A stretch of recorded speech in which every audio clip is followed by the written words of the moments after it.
So now I'm going to show you a little demonstration related to our study of meteorology and more specifically storms. So what I have here are two plastic bottles of the same size, and this one is filled with water, and I put food color in it just so it's easier to see. And this one is also filled, but it's filled with air. And then there is this connector. And if you want to try this at home and you don't have a connector, it would probably work if after you put the water in, you duct tape them together. But it probably would leak a little bit, so you want to do it over the sink. Right? So right now, we have a stable situation because the water is below the air and the water is more dense than the air. But in a moment, I'm going to flip it over. So the question is, what will happen when I flip it over? So think about your hypothesis. What do you think will happen when I flip it? Okay, now let's find out.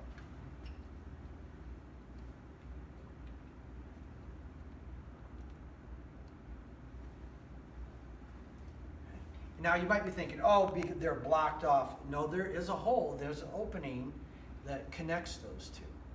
Okay? And you might have seen a little water did flow to the bottom. So then the question is, why isn't this water going down into the jar? And if you think back of some earlier demonstrations I showed you, you realize this is not an empty jar, it's filled with water. I'm sorry, I meant this is filled with water, this is filled with air. So the water can't flow into it because it's already full. And yet a little water did, and that's because the water is denser. So if I add a little more pressure here, I can get some water to flow. And some air came up and replaced that water. And I could keep squeezing it and I could get it all to do there. But the air pressure is keeping that water up in the jar. But there is a way to get all of the air to go, and that is to move the water over. And the way we can move the water over is our understanding of inertia. Objects in motion tend to stay in motion. So we're going to put the water in the top jar in motion by spinning it like this. The water's in motion, but it hits the jar and then has to turn. And what develops is this tube down the middle called a vortex, and that allows the air to rise.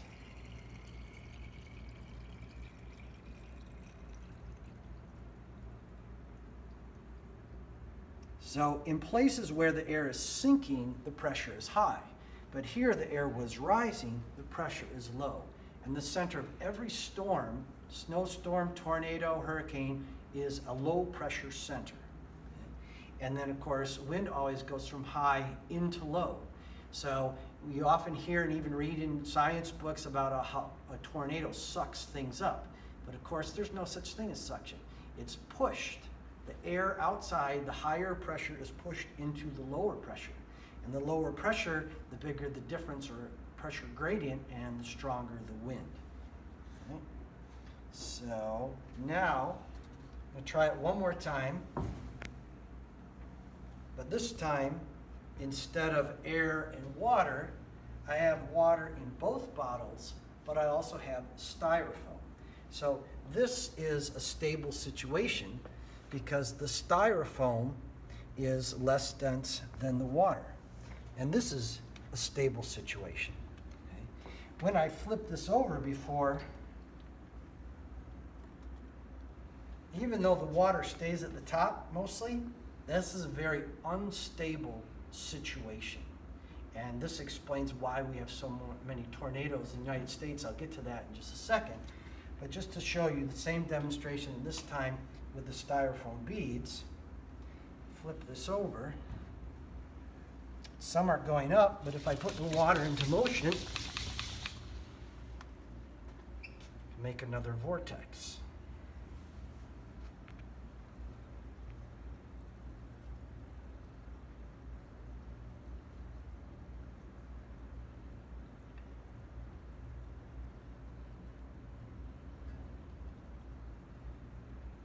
Okay, enough of that.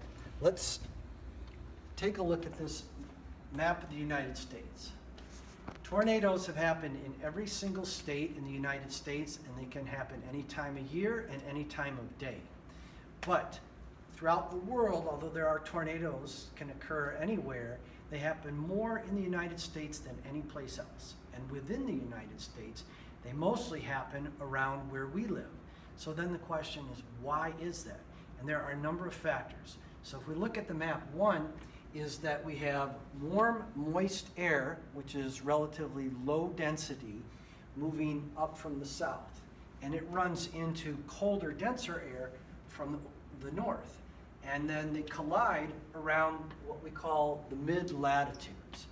Now, normally when warm and cold air meet, the warm air rises up because it's less dense than the cold.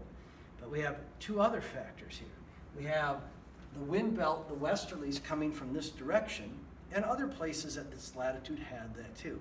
But what makes the U.S. unique is the situation of the Rocky Mountains. So as the wind comes from the west, the mountains act like a ramp because the ground literally goes up. So the cold air from the north gets lifted up this ramp, and the warm, moist air from the Gulf moves in underneath it. And that's a very unstable situation because you have the denser material, cold air, above the less dense, warm air. That's like in these bottles. This is stable, the denser on the bottom. This is unstable. And then it only takes a little bit of movement to get the water to spin into a vortex in that situation, or here, the vortex is the tornado. And there are very few tornadoes here in the mountains where it's just the cold air because most of the warm got blocked. But right here is what we call Tornado Alley, where you bring all of these different things together. Meteorology. It's awesome.